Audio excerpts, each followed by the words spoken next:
We live our lives as a result of the story or stories that we believe are true for us. But it's very unfortunate that most of these stories that we believe are true about us are not true. These are the stories that we've been made to believe that they are true for us. So sometimes we need to sit down and look at ourselves and do some serious introspection.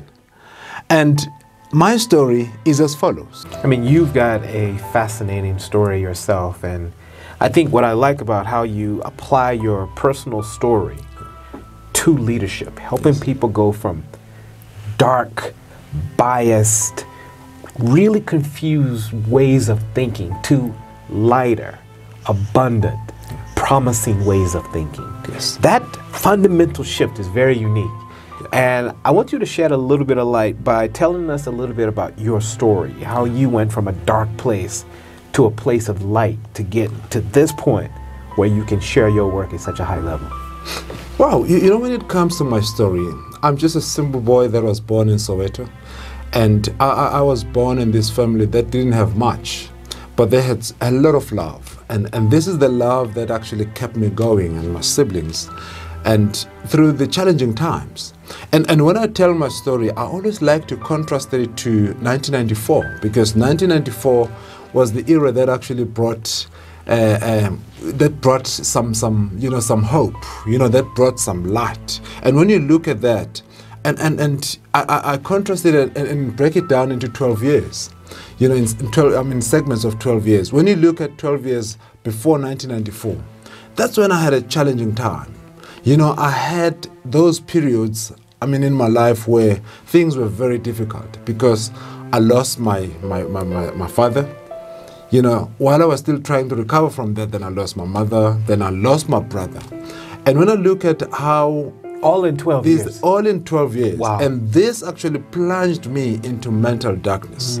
And that's how I found myself just struggling, in that darkness, because anything could have actually happened. And that's when I started losing some hope. That's when I started losing, like my future.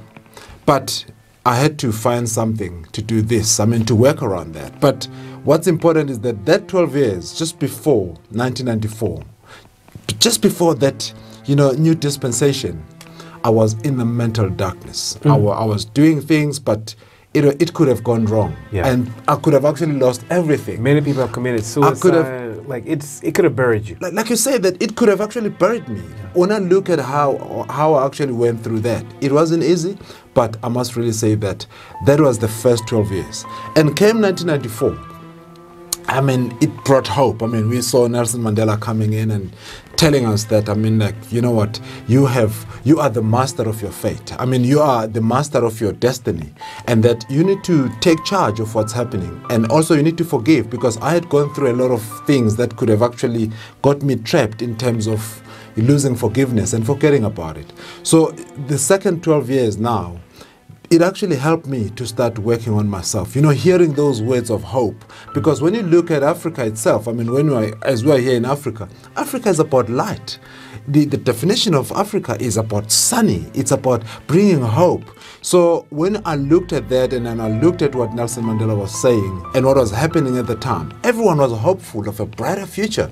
And that's when I started just to start working on myself, step by step. I always talk about small, simple steps. You just do that stuff, little by little until you get that. Like someone who said that big shots are little shots that kept on shooting. So for me, I started working on myself.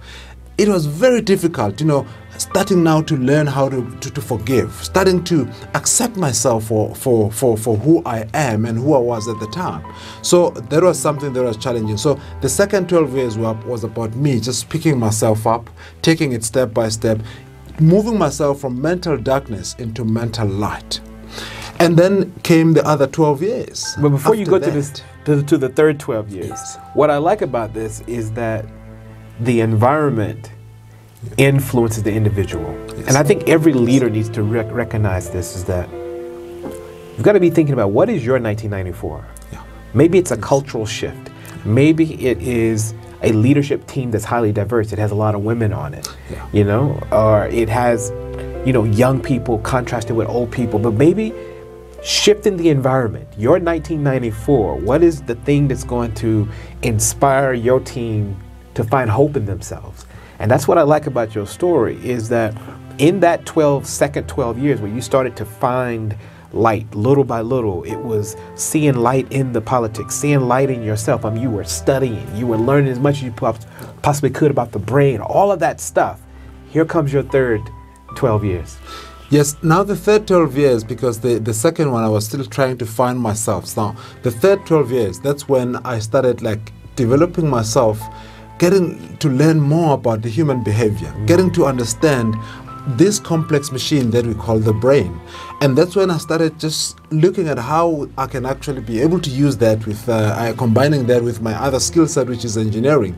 And this is something that really helped me to start to see that, you know, we have the power to change our lives, because it was during that period that I started writing my first book, You Are Born to Win. I started, you know, like going out on stages, talking to people, preaching about hope, you know, inspiring people, because I started to realize that you have the power to change your life. You can move from mental darkness and also leadership darkness into mental light, which also we talk about leadership light in this instance. So this is something that was very important. So the third one was about me now starting to unleash my power, and now getting to understand and using my past, you know, just sharing that with people to say, you can move from mental darkness. That because I was speaking and doing that from the place of truth and from the place of experience. You weren't just talking. Not just talking, because there are many people, talk is cheap, Tim. And most people are so easy to talk. I mean, you hear so many people who are saying they're motivational speakers. They wake up the next day, oh, this is what happened.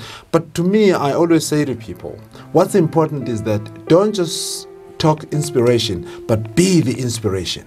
Don't just talk motivation, but be the motivation. So when people look at you, they must just see hope. They must see light. They must see the motivation. They must be inspired right away before you open up, based on truth. Yeah. So that's something that's important. So the second 12 years, therefore, after 1994, has been for me just developing myself and sharing this light and just helping people understand that it's possible. You have the power. You can move from mental darkness into mental light.